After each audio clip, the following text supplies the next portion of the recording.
का रास्ता, ये रास्ता जो सब रास्तों को खत्म कर देता है, मंजिल पे खड़े कर देता है। ये जीवन में आना मनुष्य का, इस धरती पर उसका रहना सब मुबारक हो जाता है जब ये मिल जाता है परमात्मा। ये रास्ता, ये मंजिल जब मिल जाती है। परिवार भी यही मांग रहा था, मांगा नहीं कि ये खुशियाँ दी हैं तो और देना अगले साल, या परिवार में अभी ये कमी है। किसी संत ने, जिन्हें भी यहाँ पर मौका मिला, गीत बोला गया तो ध्यान से हमने सुना। अगर तो हर में यही मांगा गया, सबका भला करना, सबके लिए। किसी भी बहन ने यहाँ आकर ये नहीं कहा कि मुझे ये दिक्कत है परिवार में या ये परेशानी है, नहीं। शुक्राना सतगुरु का, ये भाव एक एक गीत में प्रकट किए गए। वास्तव में ये गीत नहीं, ये ब्रह्म विचार है। गीत बोला गया, मंगना है भला सबका, सबका भला मांगना है। क्योंकि ये मांग, जिससे मांग रहे हैं, जानते हैं कि ये सब करने वाला है। बच्चे का यहाँ भी हम सुन रहे थे, बच्चे बाहर से आए हैं, छोटा बच्चा है, पर ये जो बच्चे इससे जुड़ जाते हैं, वास्तव में उनके लिए कुछ मांगना नहीं पड़ता। क्योंकि जन्म से ही ऐसे परिवार में जन्म हुआ जहाँ रोशनी है, जहाँ भक्ति है, जहाँ प्यार है, जहाँ मिलवर्तन है, जहाँ गुरु की शिक्षा है। इसलिए यही कहा जाता है इन बच्चों के लिए कि ये बच्चे स्वर्ग वाले वातावरण में आए हैं। बस इतनी अरदास कि ये बच्चे इससे जुड़े रहें, भक्ति के रास्ते पर चलते रहें, हर पल जीवन में इसके एहसास में रहें। जहाँ भी जाएं सतगुरु का नाम रोशन करें, अपने परिवार का, अपने बड़ों का नाम रोशन करें। इनका जीवन देखकर, इनके कर्म देखकर समाज को शिक्षा मिले। और वास्तव में जो बच्चे इस दर से जुड़े हुए हैं, उनका जीवन एक नहीं अनेकों एग्जाम्पल देखते हैं कि कहीं पर जाते हैं, चाहे वो जॉब कर रहे हैं, चाहे वो किसी फील्ड में हैं, तो वहाँ आसपास का जो वातावरण है वो वाकई ही कहते हैं कि आपसे बात करते हैं बड़ा सुकून मिलता है। आपको मन की बात कहते हैं तो अच्छी एक डायरेक्शन मिलती है। ये जीवन बना कैसे? सतगुरु के दर पे आकर, इसकी शिक्षा लेकर, इससे जुड़कर। इसलिए यही मांगा जा रहा है कि जोड़े रखना, अपने चरणों में लगाए रखना, हर गुरसिक, हर पल, हर क्षण, हर श्वास यही मांगता है गुरु से। क्योंकि जानता है कि गुरु पूरा, ज्ञान पूरा, निरंकार ही पूरा है, पूरी तेरी साज संगत दरबार ही पूरा है। ऐसा विश्वास, इसमें कोई दो राय नहीं है। आज भी हम यहाँ बैठे हैं, संगत अटेंड कर रहे हैं, और साथ ही साथ आज जो सतगुरु एक शिक्षा दे रहे हैं NYS के रूप में, बच्चे स्पोर्ट्स डे मना रहे हैं, बच्चे आज गेम्स में पार्टिसिपेट कर रहे हैं। इतना बड़ा वो प्रोग्राम पूरे जोन में वो हो रहा है, और एक बहुत बड़ी शिक्षा।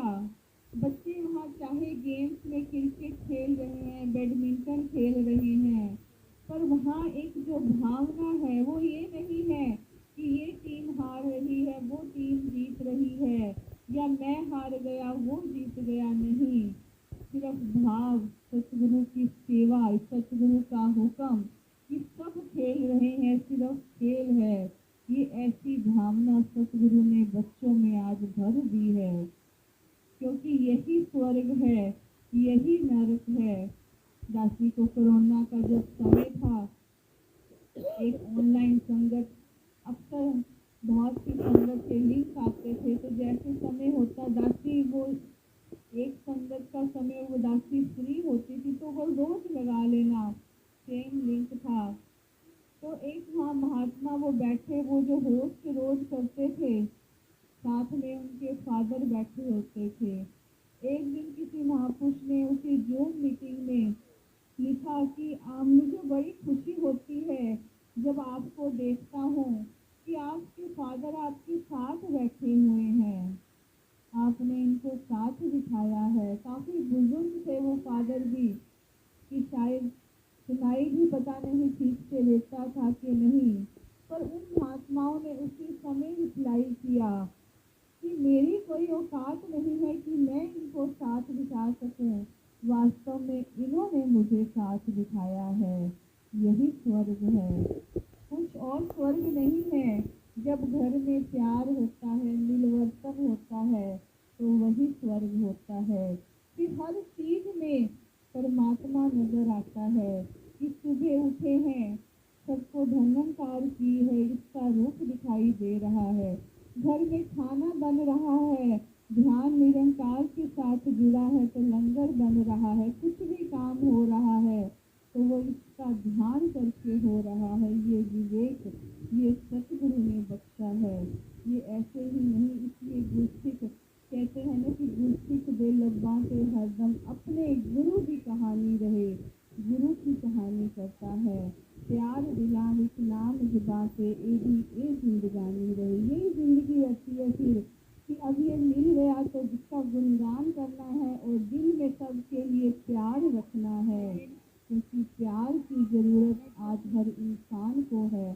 सभी चाहते हैं मुझे प्यार मिले, पर देना नहीं चाहते। सतगुरु सिखाते हैं कि प्यार तो देने की चीजें, इसको जितना देते जाएंगे ये बढ़ता जाएगा। ये विवेक सतगुरु बख्श देते हैं, रहने का, जीवन जीने का, कि सिर्फ सांस लेना ही जिंदगी नहीं है।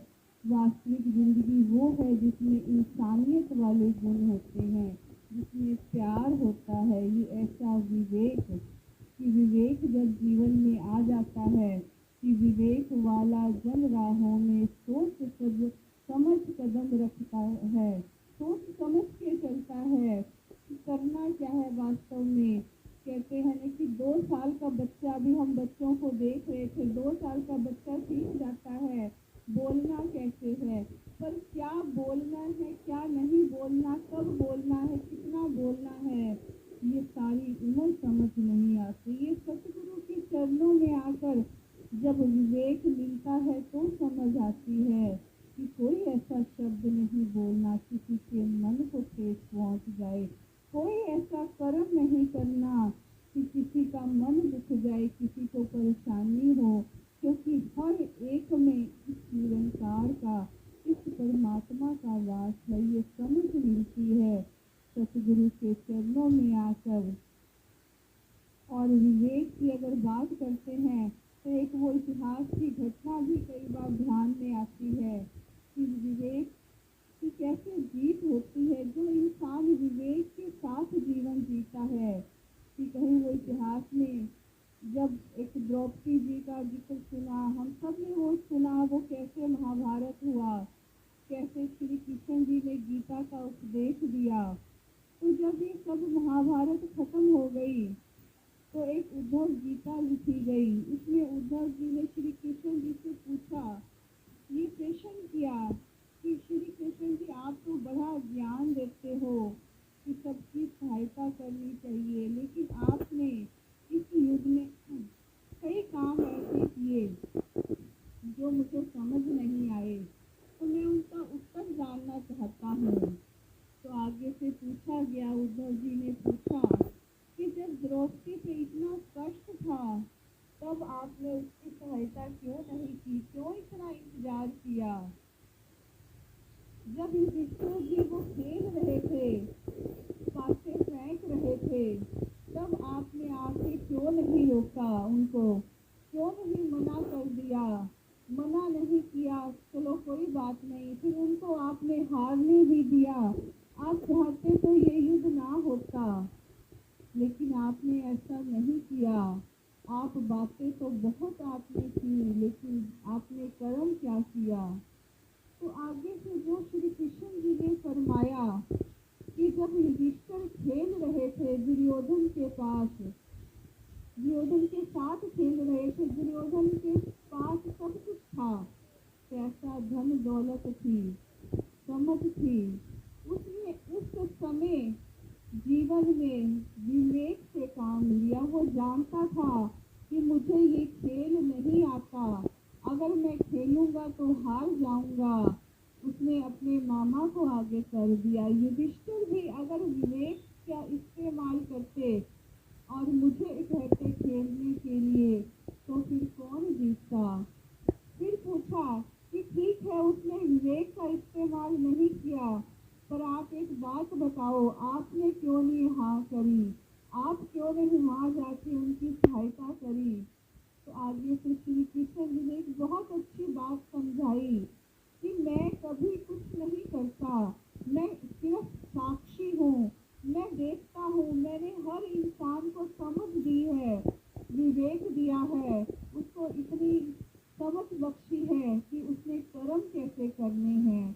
अब कर्म करना उसका काम है, मैं केवल साक्षी बनकर देखता हूँ। तो फिर आगे पूछा कि अगर कुछ कर्म गलत हो रहे हैं तो क्या आप उनको मना नहीं करते हो। हम चाहे कितना भी गलत करते रहें तो आपका परमात्मा होने का क्या फायदा। कहा आगे से श्री कृष्ण जी ने, आपने मेरी बात ध्यान से नहीं सुनी कि मैं केवल पास खड़ा होकर देखता हूँ, और जब ये पास खड़ा होकर देखता हूँ, किसी को समझ आ गई कि ये तो मेरे पास खड़ा है, तो वो कुछ गलत काम करता ही नहीं, वो गलत काम फिर हो ही नहीं सकते। जब ये बात समझ में आ गई, वास्तव में ये हर पल, हर क्षण, हर कण में हमें देख रहा है।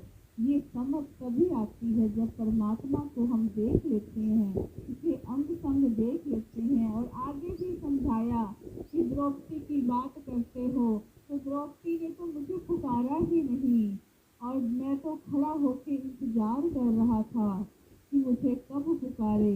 ध्यान आता है हम पर भी जब कोई परेशानी कुछ होता है, हम भी सोचते हैं मेरे अंदर इतनी शायद समझ है कि मैं किसी इंसान को जानता हूँ, या मेरे पास इतना पैसा है, एक मिनिस्टर से मेरी जान पहचान है, मेरा काम तो बड़ा आसानी से हो जाएगा। मैं अपने हाथ पैर मारता हूँ, फिर जब कुछ नहीं होता फिर परमात्मा की तरफ मुड़ जाता हूँ कि अब तू कर। अगर मैं पहले ही झुक जाऊं, ये याद रहे कि तुम भी हो नहीं जीवन में, सिर्फ तुम ही हो मेरे जीवन में, और सिर्फ तुम हो, तुमने ही करना है। तो ऐसा कोई काम नहीं कि ये करेगा नहीं। बात विश्वास की है, बात झुकने की है, बात इसको देखने की है, बात समझने की है, बात विवेक की है। बात ये है कि ये जीवन मिला है बहुत कीमती। सब कहते हैं कि बहुत कीमती जीवन है, हीरे जैसा जन्म है। पर सोचे कभी बैठकर कि मैंने इस हीरे जैसे जन्म में ऐसा कौन सा काम किया कि ये हीरे जैसा जन्म कह दिया। क्या मैंने आज सुबह उठी, बहुत अच्छे से सुबह नहा लिया, कोई मैंने ऐसे कुछ कर्म कर लिए, या मैंने कोई भूखा रह ली, कोई मैंने कोई ऐसे किसी तीर्थ स्थान पर नंगे पांव चली गई, तो परमात्मा खुश हो जाएगा। किसी वेद ग्रंथ में नहीं लिखा कि इससे परमात्मा खुश होता है। परमात्मा खुश होता है जब हम इसको देख के अंग संग, हर इंसान में इसको देख कर उसके प्यार से जीवन जीते हैं, तो परमात्मा खुश होता है। और इसको देखा जा सकता है। इसी रास्ते की बात, इसी मंजिल की बात यहाँ की जा रही है। इतने समय से कबीर जी के श्लोक सुनते हैं, बड़े अच्छे लगते हैं, उनकी वाणी पढ़ते हैं, गुरुओं की वाणी पढ़ते हैं। पर हमारा वो वाणी पढ़ना वो ऐसे ही है कि वो सिर्फ पढ़ रहे हैं, समझ नहीं रहे। कि जैसे कोई इंसान कहीं जा रहा है, पीछे से वो पैदल जा रहा है, पीछे से एक गाड़ी आई, हॉर्न बजाया और कहा, हॉर्न बजाया, उसने पीछे मुड़ के भी देखा, चल रहा है। दूसरा हॉर्न बजा, फिर चल रहा है। तीसरा हॉर्न बजा, अब गुस्सा आ गया, इंसान गाड़ी से उतरा और सामने वाले उस इंसान को कहता है, मैं इतनी देर से हॉर्न बजा रहा हूँ, तुमको सुनाई नहीं दे रहा? कहता, सुन रहा हूँ। कहता, फिर हट क्यों नहीं रहा?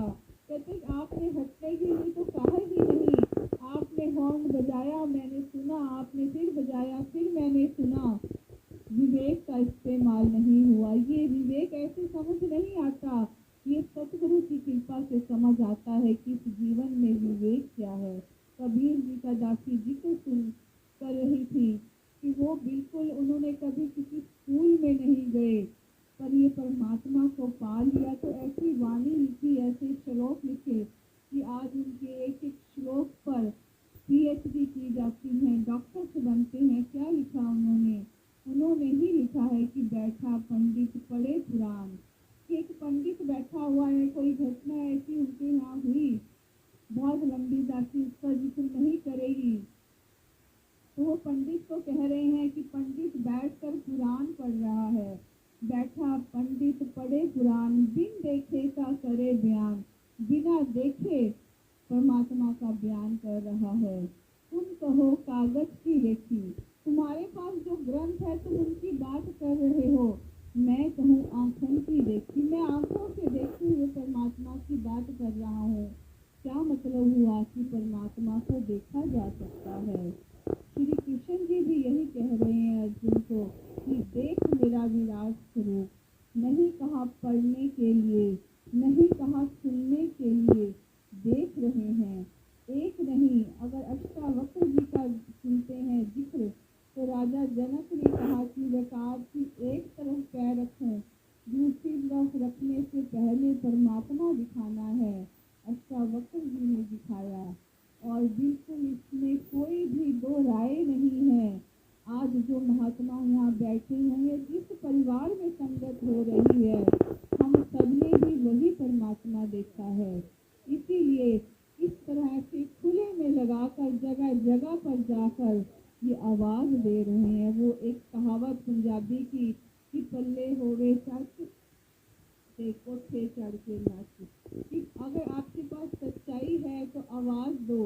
यहाँ पे भी आवाज दी जा रही है, परमात्मा को देखा जा सकता है। हमने देखा है, वो कबीर जी की बात वो भी ध्यान आती है कि कबीर सूता क्या करे, बैठा रहे और जाके संग से बिछड़ा ताही के संग लाग। कि जिससे बिछड़ा है तो बिछड़ गया है परमात्मा से, अब उसके साथ लग जाइए। मनुष्य जन्म इसीलिए हीरा जन्म है, लेकिन इंसान भूल जाता है, बार बार भूल जाता है। पर सतगुरु ने फरमाया, सतगुरु माता सुरिंदर जी की वो बात,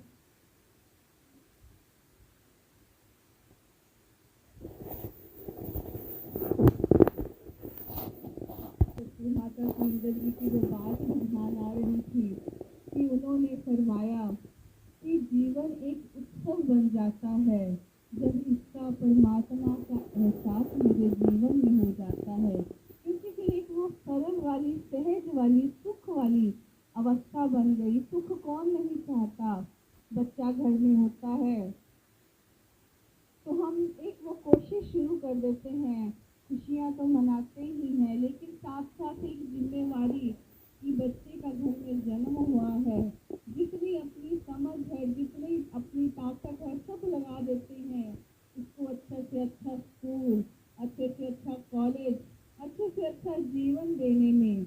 पर भूल जाते हैं कि ये सब सुख नहीं है। इनसे धन तो मिल सकता है, लेकिन वो जो शिक्षा है, वो जो कहा गया है कि ये सुख को चाहे सदा, शरण राम की ले। राम की शरण, परमात्मा की शरण, इंसानियत, वो सब आएगी कब? जब परमात्मा की शरण में ये लग जाते हैं बच्चे। वो हम भूल जाते हैं जो सबसे ज्यादा जरूरी जीवन का अंग है।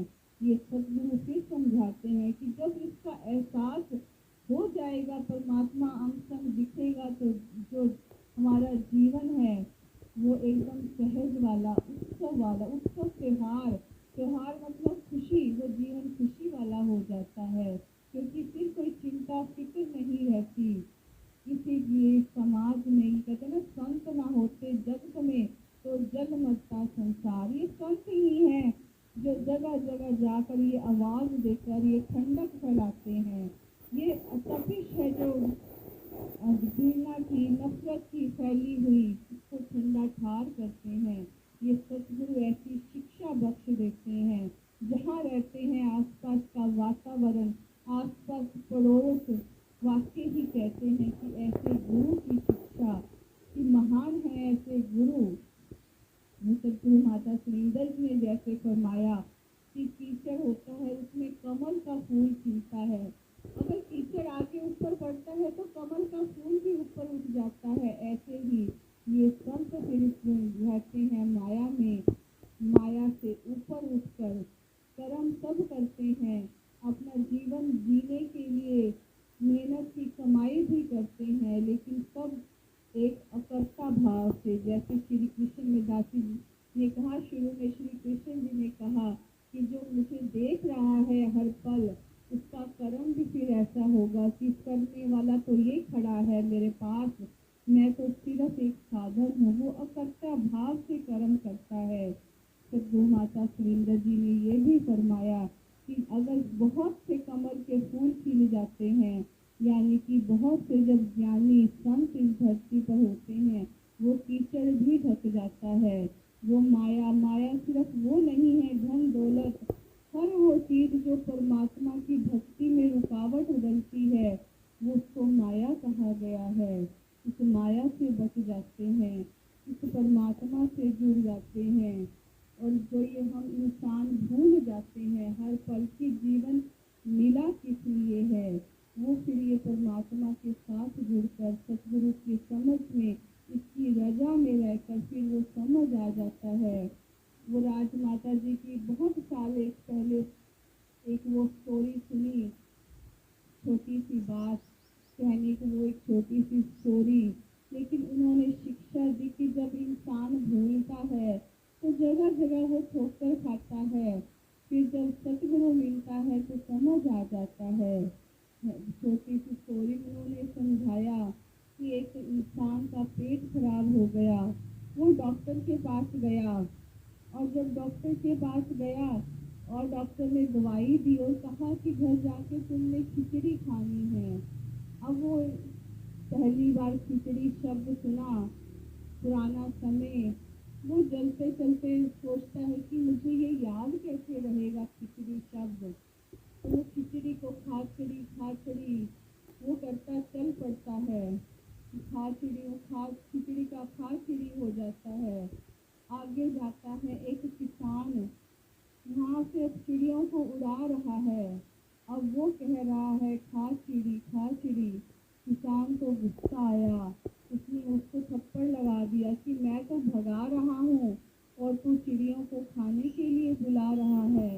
कहता अच्छा फिर क्या बोलूँ? कहता है कि अब तुम बोलो, उड़ जा चिड़ी उड़ जा उड़ जा। अब वो खिचड़ी तो भूल गया, उड़ जा करने लगा। आगे गया, कुछ जो शिकारी थे वो पक्षियों को पकड़ रहे थे, उन्होंने फिर सुना कि ये तो उड़ जा कर रहा है, उन्होंने फिर थप्पड़ लगाया। कहता है कि अब क्या बोलूं? जब उड़ जा नहीं बोलना, तो कहता है कि कहना कि आते जाओ फंसते जाओ, आते जाओ फंसते जाओ। अब यही शब्द दोहरा रहा है। समझ नहीं है कि वास्तव में मैंने क्या, इसलिए क्या करना था। अब बोला आते जाओ फंसते जाओ। आगे गया, चोर थे, चोरों ने कहा कि क्या कह रहा है, फिर मारा। कहता है कि हमें फंसाना नहीं है। कहता है फिर क्या बोलूं? कहता है अब बोलो कि इसको रखाओ, यानी कि इस धन को रखाओ, दूसरा ले जाओ, ये धन रखाओ और ले जाओ, इसे रखाओ और ले जाओ। फिर यही बोलता चल पड़ा। आगे गया, एक कोई शरीर लेकर जा रहे थे। अब ये बोल रहा है इसको रखाओ और ले जाओ। बोले क्या बोल रहा है, समझ नहीं है। कहता है कि और मैं क्या बोलूं? कहते हैं कि ऐसा किसी के साथ ना हो, ऐसा बोल। अब यही बोल रहा है ऐसा किसी के साथ ना हो। आगे बारात जा रही है, अब बारात में बोल रहा है ऐसा किसी के साथ ना हो। उन्होंने फिर मारा और मारते मारते वो कहते हैं कि इसको इतना मारो कि इसकी खिचड़ी बना दो। कहता है यही तो मुझे भूल गया था। कहने का अभिप्राय, कहने का भाव, इंसान भूलता है, ठोकरें खाता है, गुरु मिल जाता है। जब गुरु की आवाज़ को सुन लेता है तो फिर ध्यान आता है कि मेरा जन्म वास्तव में ये हुआ ही इसलिए, क्योंकि ये जब जो हम कहते हैं ना निद्रा भोजन भोग भय, ये सब पशु पुरुष समान की जो सुबह से लेकर शाम तक मैं कर्म कर रहा हूँ, इस शरीर को बड़े अच्छे से सजा रहा हूँ, अच्छे से अच्छे इसको कपड़े पहना रहा हूँ, अच्छे से अच्छा खाना दे रहा हूँ। पर ये जो आत्मा जिसके लिए कहा है कि आत्मा का तो सफर है लंबा, तन का छोटा सफर यहाँ, कि उस सफर के लिए तो मैं भूल ही गया कि ये मौका मिला है आत्मा को परमात्मा से मिलने का, कि मैं इसको फिर से गवा ना दूँ। इसलिए ऐसी आवाज़ यहाँ दी जा रही है हर मानव को कि हर मानव अपना जीवन सफल बना ले, जैसे ये परिवार ने बनाया है, जैसे जो यहाँ संत चल के आए हैं इन्होंने बनाया है। अरदास है परिवार के लिए भी, सभी के लिए सतगुरु सभी को अपने चरणों से लगा के रखे, सेवा सिमरन सत्संग बख्शे, भक्ति बख्शे, सबकी तोड़ मिट जाए और सभी के बच्चे लंबी उम्र हों,